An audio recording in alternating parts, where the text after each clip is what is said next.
So product hunt is hard. Like it's like a marathon, which is tricky. And we decided to do it because WunderGraph open source, we launched it maybe in like March or April, but we never launched on Product Hunt. And someone suggested like, you guys should launch on Product Hunt. And we were like, like, let me look at it. Why not? And so we took a look at Product Hunt and we were like, you know what, this is something we want to do. And for us, it was more of a test. Like, let's put some effort into it and let's see what we get out of it. And if it's something useful, we just created another funnel. And I'll get more into like how it ended up at the end. But so far, what we did is we had to take 3 weeks to prepare, and we had to create new documents. We had to create new diagrams. We had to work with the design agency that we work with now to create documents, to make our UI on our landing page look nicer, to make it easy to sign up.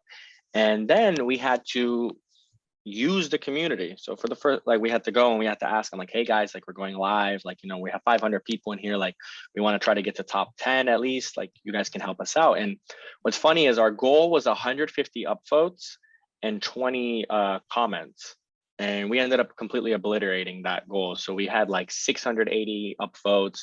We were number 5 product of the day, and we had, I think, over 100 comments. And the amount of work that went into it was a lot.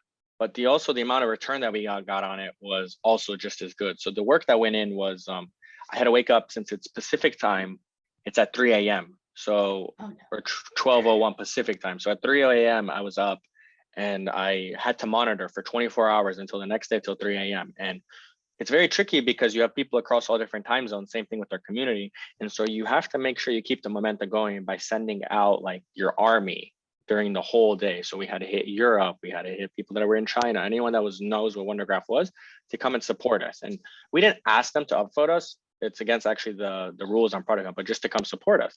And a lot of people, when they come support you, will write comments. And so we also had our current customers write comments. We also had, you know, all the people that contributed to open source, we created a maker's card. So we actually were celebrating them because they got WunderGraph to this point. And so it brought in a sense of community. And just the response we got from everybody was amazing. Like, we couldn't believe it. Like, you know, over 670 upvotes. And then to get the number 5 product of the day, and this is crazy, we also launched on the same day that Next.js 13 launched, which is this amazing new framework. And they had a whole conference, and we still beat them, which was amazing. And so the Product Hunt, I recommend it for everyone, but the only time is like when you have to put in the work for it. And if you put in for the work for it, what we got out of it was we had like 40 new signups for our cloud offering. We had, I think, 30 new people join into our Discord. We got 2 venture capital firms reach out to us to meet us and to talk to us for our next series. And we had just another funnel. So we still have traffic coming from product, and there's people still upvoting. And so now, if we did it once, we can do it again. And I know how to do it again. Maybe we won't get top 5 again. Who knows? I think we might actually blow it up and get the first with the cloud offering, but it takes a lot of work, but you get a lot out of it. So I totally recommend Product Hunt. Awesome. And what would be your best recommendation? You know, what does a founder absolutely has to do if they want to go to Product Hunt? So they have to build the resources behind it. So I'm actually writing a blog post on this, which you can share later on, but you have to have an army, and your army is your supporters. You have to use your customers, you have to use your friends and family, you have to use anyone that knows what you've been working on. So the army is probably the most important.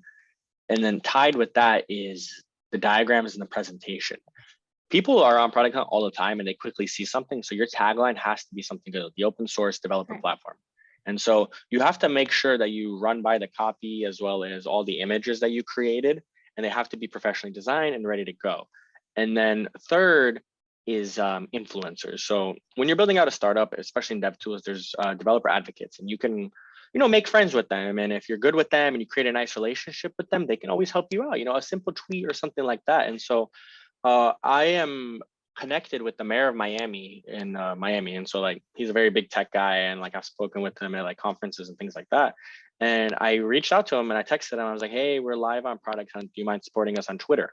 And he retweeted a tweet of ours, and that drove a huge influx of upvotes. So it's also who you know, and make sure that you utilize that influencer army. Don't be like, like, unless you really know them, like, hey, can you upvote or support us? But like, you know, just be like, hey, like we're live on Product Hunt. Here's a link if you want to support us. And you'd be surprised. People will come in and they'll really help you. And the developer community, it's all about helping people that are not, you know, like trying to scam and shove their product down your throat, but rather educating and helping out. So the community, like once again, most important people for our product, they came in very handy.